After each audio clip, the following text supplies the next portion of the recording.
ஒரு நாட்ட உடைக்கணும், சிதறடிக்கணும் அப்படின்னா, ஒரே லெவல் தாக்குதல் அப்படின்னா, அது ராணுவ ரீதியான தாக்குதல். ஆனா, அதுக்கு கிரவுண்ட தயார் பண்ணணும்.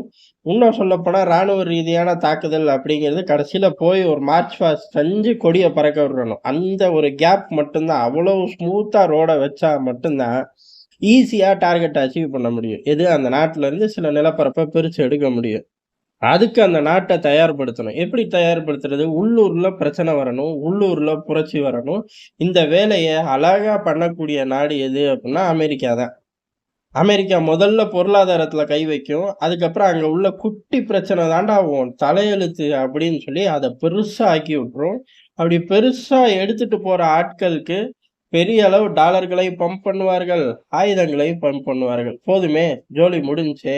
இந்த மாரி ஒரு தியரிய ஃபாலோ பண்ணி பல நாடுகள குட்டிச்சவராக்கி அவர்களுக்கான மைலேஜ எடுத்துட்டு போனார்கள். இப்ப இந்தியா பங்களாதேஷ எப்படி அணுகுது அப்படிங்கிறத இந்த இடத்துல ட்ரம்ப் வந்த அப்பாடி இப்ப நடக்கக்கூடிய எல்லா விஷயங்களும் மாறும். ஒண்ணு அப்படியே ஆப்போசிட்ல போகும். இல்ல இப்ப நடக்கிறதெல்லாம் ட்ரெய்லர்ரா, மெயின் பிக்சர் பாரு கொடூரமா இருக்கும் அப்படிங்கிற மாரி வரும்.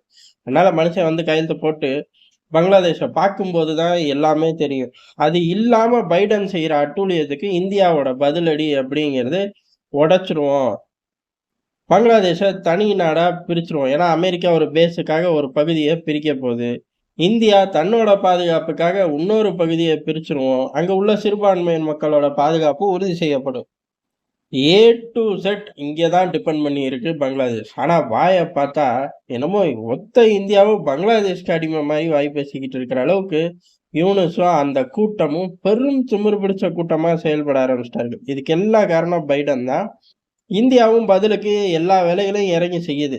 அதாவது ராஜதந்திர ரீதியா நகர்றது நகர்ந்துகிட்டே இருக்கு. அத வெளிப்படையா இங்க பார்க்க முடியாது. அதே சமயம் ராணுவ ரீதியா நாட்ட பிரிச்சுட்டா என்ன தப்பு அப்படிங்கிற சூழ்நிலையும் உருவாகுது. இத தாண்டி பெரிய அளவு இங்கேருந்து போகக்கூடிய ட்ரேட் ரூட்ட கட் பண்ணோம். முதல்ல பில்ல செட்டில் பண்றான்னோம். கட் பண்றதெல்லாம் 2வது. முதல்ல பில்ல செட்டில் பண்ணு அவ்வளோதான். சிம்பிளான விஷயத்த தான் நம்ம கேட்டோம். ஆனா பில்ல செட்டில் பண்றதுக்கு பதில் பில் கேட்ட அதானி நிறுவனத்த பெரிய அளவு கார்னர் பண்ணார்கள். அதானி நிறுவனத்த கார்னர் பண்ண பல காரணங்கள் இருக்கு. அதுல சமகாலங்கள்ல இதுவும் ஒண்ணு. கூடுதலா சேர்ந்துருச்சு. பைடன் ஓகே சொல்ல, அங்க உள்ள சீக்ரெட் சொசைட்டி போன்ற ஆட்களுக்கெல்லாம் இதுவும் ஒரு சான்ஸா மாறி, பெரிய அளவுல வம்பிழுக்க ஆரம்பிச்சுட்டாருங்க. இது ஒரு பக்கம். இப்ப இதே மாரி எப்படி ஒரு நிறுவனத்த விட்டு இந்தியா பிரஷர் பண்ணுச்சோ, இதே மாரி அடுத்தடுத்த விஷயங்கள எடுக்க ஆரம்பிச்சிருக்கோம். பொதுவாவே இந்த மாரி தனி கம்பெனிகள விட்டு பிரஷர் பண்றது. அதாவது அங்கருந்து கம்பெனிய மாத்துவேன். இந்த கம்பெனிகளுக்கெல்லாம் தடை. இது பூரா அமெரிக்கா ஆடக்கூடிய ஆட்டம் தான். அமெரிக்கா ஆடும்போது, அது ஒண்ணுமே விஷயமே இல்ல. அப்படியே யாராச்சும் விஷயம் அப்படின்னு சொன்னா, உடனே ஐநா வந்து, "இது விஷயம் அல்ல. இதுபடி எல்லாரும் போணும்." அப்படின்னு எழுதி கையெழுத்து போட்டு போயிருவாய்ங்க. அந்த ஆட்டத்த தான் இந்தியா ஆடுச்சு. ஆனா, அதுக்காக அதானி நிறுவனத்தையே கார்னர் பண்ணார்கள். அது தனி கத. அது முடிஞ்சு போச்சுன்னே வச்சுக்கலாம். ஏன் அப்புட்ன்னா, அதுல ஒண்ணும் இவர்களால சாதிக்க முடியல. அடுத்து இந்தியா தன்னோட ஆட்டத்த ஆட ஆரம்பிச்சுருச்சு. மாநிலங்கள் தனித்தனியா தடை விதிக்க ஆரம்பிச்சிருக்கார்கள். குறிப்பா அசாம் போன்ற மாநிலங்கள், திரிபுரா போன்ற மாநிலங்கள் பெரிய அளவுல டிரான்சாக்ஷன்ல ஈடுபடக்கூடிய மாநிலங்கள். எது கூட பங்களாதேஷ் ஆட்கள் இங்க தான் நம்பி இருக்காங்க. பங்களாதேஷ்ல ஒரு புதுசா ஒரு கூட்டம் உருவாயிருக்கு அப்டின்னாலும், அந்த புதுசான கூட்டத்தோட தேவைகள் எல்லாம் இங்க இருந்து தான் போனா தான் உண்டு. என்ன அப்டின்னா, அரிசியிலருந்து பருப்பு எல்லாமே.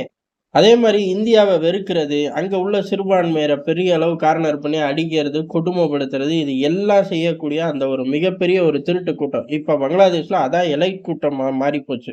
திருட்டு கூட்டம், உள்ள இருந்தவனுங்க, நாட்ட விட்டு ஓடி போனவனுங்க, இவனுங்க பூரா இப்ப பங்களாதேஷோட எலைட்டா மாறிட்டாய்ங்க. அர்ப்பனுக்கு வாழ்வு வந்தாங்கிற மாரி, அமெரிக்கா ஆதரவு பெற்றா, ஒரே இரவுல அந்த நாட்டோட ராஜா, மந்திரி, அதிபர், பிரதம மந்திரி, இல்ல இந்த டெஸ்டினேஷன்லாம் எனக்கு பிடிக்கலன்னா, புதுசா ஒரு கூட்டம். இடைக்கால அரசாங்கத்துக்கு தலைவர் அப்படின்னு புதுசா உருட்டி ஏதோ ஒரு டைட்டில் வந்துரும். ஆனா படம் ஓடிரும். அப்படி அந்த எலைட் கூட்டத்துக்கு பயப்பிள்ளைகளுக்கு முடியலன்னா கூட வந்து வைத்தியம் பார்க்கிறது இந்த 2 மாநிலங்கள் தான். நீ வரவே வேண்டாம். காய்ச்சல், தலைவலி, நெஞ்சு வலி வரையும் வர வேண்டாம். எதுக்குமே வர வேணாம். என்ன எமர்ஜென்சினாலும் சரி, உனக்கு இங்க ஓபில இருந்து அட்மிட் வரையும் கிடையாதுடா. ட்ரீட்மெண்ட் கிடையாது அப்படின்னு சொல்லி ஸ்ட்ரிக்ட்டா ஆர்டர் போட்டார்கள் 2 மாநிலமும். இந்த 2 மாநிலத்தில தான் அங்க சேட்ட பண்ணிக்கிட்டு, இங்க வந்து வைத்தியம் பார்த்துக்கிட்டு, இந்த போக்குவரத்து ஜாஸ்தியா இருந்துச்சு. இதுல அப்பாவி பொதுமக்கள் அடி வாங்குவார்களே அப்படின்னு கேட்டா, அப்பாவி பொதுமக்கள் தான் அங்க ராத்திரி பகலா அடி வாங்குறாங்களே! அதனால இது ஒரு விஷயமே கிடையாது. இந்த தடை நல்ல தடை தான். இது பங்களாதேஷ கொஞ்சம் ஆட்டி பார்க்கும். ஏங்க இங்கேருந்து யூனுஸ்க்கு முடியலன்னா அமெரிக்காக்கு ஏறி போவாரா? அவர வேணா கூட்டிட்டு போவாய்ங்க. அடுத்த கட்ட அடியாட்கள்லாம் வாய்ப்பே இல்லை. உடனே அங்கேயே பெரிய அளவுல மருத்துவம் சார்ந்து டெவலப் ஆயிருவார்களா அப்படின்னு கேட்டா, அதுவும் முடியாது. அப்ப பதட்டம், சரண்டர நோக்கி போணும். இந்த மாரி கட்டாயங்கள்லாம் வரும்போது ஆட்டோமேட்டிக்கா எ அரிசி, பருப்பு, பழங்கள், நிலக்கரி எல்லாம் டெய்லி யூசேஜோட அம்புட்டு ப்ராடக்ட்டையும் 2 மாநிலங்களும் தடை பண்ணிருச்சு. இது பெரிய அளவுல அங்க ஒரு பதட்டத்தையே உருவாக்கியிருக்கு. ஏன் அப்டின்னா, இதுக்கு எங்க ரியாக்ட் பண்றது அப்படிங்கிறது தான் பெரிய சிக்கல். இந்தியா கிட்ட அதாவது இந்திய அரசாங்கத்துக்கிட்ட ரியாக்ட் பண்றதா? ஆமா, இந்திய அரசாங்கத்துக்கிட்ட ரியாக்ட் பண்ணணும். ஆனா இந்த தடைகள் போட்டு விளையாட முடியாது. ஒரு நிறுவனம் அப்படிங்கிறனால தடைகள் போட்டு விளையாண்டார்கள். இங்க ஒரு அரசாங்கம். அரசாங்கத்துக்கு தர வேண்டிய பெண்டிங் டியூஸ கிளியர் பண்ணு அப்படின்ட்டு போயிட்டாங்க. அதாவது மாநில அரசாங்கத்துக்கிட்ட இருந்து வழியா வாங்குன பவர் சப்ளைக்கு உடனடியாக செட்டில் பண்ணு அப்படின்ட்டார்கள். யாரு? அசாம், திரிபுரா போன்ற மாநிலங்கள் இம்மீடியட் செட்டில். இந்த இம்மீடியட் செட்டில் கேட்டதுக்கு தான் அதானியோட பவர் நிறுவனத்தின் மீது பெரிய அளவு கார்னர் பண்ணி தாக்குதல் நடத்தினார்கள். இப்ப இந்த 2 மாநிலத்து மீது தாக்குதல் நடத்த முடியுமா அப்படின்னு கேட்டா முடியாது. இந்திய அரசாங்கத்துக்கு சமம் தானே!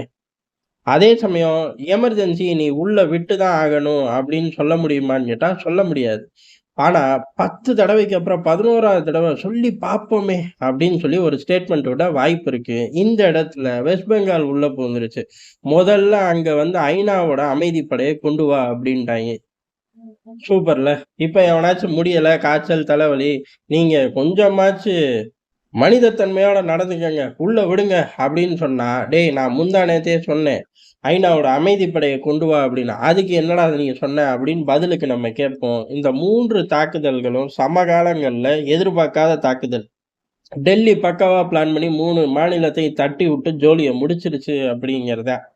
இது ஏற்கனவே நடைமுறையில இருந்துச்சு. அதாவது மாநிலங்களுக்கு தர வேண்டிய பணத்தை நீ பெண்டிங் டியூஸ கிளியர் பண்ணு அப்படின்னு. ஆனா அதுல ஒரு சாஃப்ட் கார்னர் காட்டணும். அதே மாரி எல்லைகள சீல் வச்சு கடுமையான ஸ்க்ரூட்டனிட்டிக்கு அப்புறம் தான் உள்ளுக்குள்ள வழி விட்டோம். இப்ப அதெல்லாம் ஒண்ணும் ஆணியே நாங்க புடுங்கல. ஒரு பயலும் இங்க வராத அப்படின்ட்டோம். அதே மாரி இந்த எமர்ஜென்சி ட்ரீட்மென்ட்க்கு வந்தது, இந்த கணக்கெல்லாம் தனியான சேனல்லயே மெயின்டெயின் பண்ணோம்.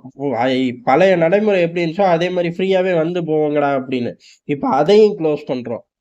இப்படி எல்லாத்தையும் க்ளோஸ் பண்ணிட்டு, இதுக்கு சப்போர்ட்டாவோ, இல்ல 10 நாள் கழிச்சு வேற வழி இல்ல. ஒரு ஸ்டேட்மெண்ட்டாச்சும் விட்டுருவோம் அப்படின்னு வந்தா, முதல்ல அமைதிப்படைய உள்ள விடு அப்படின்ட்டோம். ஆனா இது என்ன அப்புட்ன்னா, அஃபிஷியலா வெளியுறவுத்துறை இது எதுவுமே சொல்லல, செய்யல. அந்தந்த மாநில அரசு வழியா சொல்ல வச்சுட்டோம். இப்ப ஆட்டோமேட்டிக்கா இந்தியா கிட்ட அமைதிப்படை அங்க அனுப்புறேன் அப்படின்னா, நானே அனுப்பி பார்த்துக்கிறேன். ஒண்ணும் பிரச்சனை இல்ல அப்படின்ட்டு கடந்து போயிருவோம். அதே சமயம் இந்த பெண்டிங் டியூஸ பத்தி கேட்டா, அப்புறம் அந்த மாநிலம் எப்படி இயங்கும்? "எல்லாம் குடு" அப்படின்னு சொல்லிருவோம்.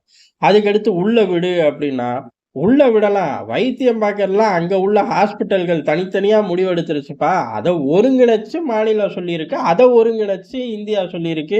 பார்டர்ல உள்ள விடமாட்டோம். எமர்ஜென்சிக்கு உள்ள விட்டா அவன் வைத்தியம் பார்க்க மாட்டான். அப்ப வைத்தியம் பார்க்காத இடத்துக்கு வந்து நீ என்ன பண்ண போற? போயிட்டு வா அப்படின்னு சிம்பிளா அடிக்கிறோம். ரொம்ப சிம்பிளா இப்ப பங்களாதேஷ இந்த சேனல்கள்ல அடிக்கிறோம். எது ராஜதந்திரத்துக்கு பக்கத்து சேனல்னு கூட வச்சுக்கலாம். ராஜதந்திர அண்ணன்னா, இது ஒரு தம்பி பல வகைகள்ல இறக்கி விட்டு அடிக்கிற மாரி என்ன எடுத்துக்கலாம். இப்படி சிதறடிக்க ஆரம்பிச்சிருக்கோம். ட்ரம்ப் வந்து இப்ப உள்ள சூழ்நிலைய வேகப்படுத்தினாலும், நம்ம தப்பிச்சுக்கிறக்கான வேலைய டெல்லி இறங்கி செய்ய ஆரம்பிச்சிருச்சு. ஒருவேளை ட்ரம்ப் வந்து ஆப்போசிட்டா அவர் தேர்தல் பிரச்சாரத்துல சொன்ன மாரி, பங்களாதேஷ்ல உள்ள சிறுபான்மையினருக்கு பாதுகாப்பு குடுப்பேன். பங்களாதேஷ் அரசியல் தேவையில்ல. இந்தியாவ சார்ந்து அங்க நகர்த்திக்குவோம். நமக்கு தேவையான பேஸ கையில எடுத்துக்குவோம் அப்டின்னா, அத தர்றதுக்கும் ஷேக் ஹசீனா தயார் தான். அப்படிதான் இப்போதைக்கு தகவல் வருது. அதனால இந்த சேனல் படி போனாலும் ஸ்மூத்தா போகும். அதே சமயம் என்னைக்குமே இந்தியாவ எந்த திசையில இருந்து வம்பு இழுத்தாலும் சரி, சிதறடிக்கிறது உறுதி அப்படிங்கிறத டெல்லி மீண்டும் ஸ்ட்ராங்கா நிரூபிச்சிருக்கு அப்படிங்கிறது தான் எதார்த்தமான உண்மை. நன்றி, வணக்கம்.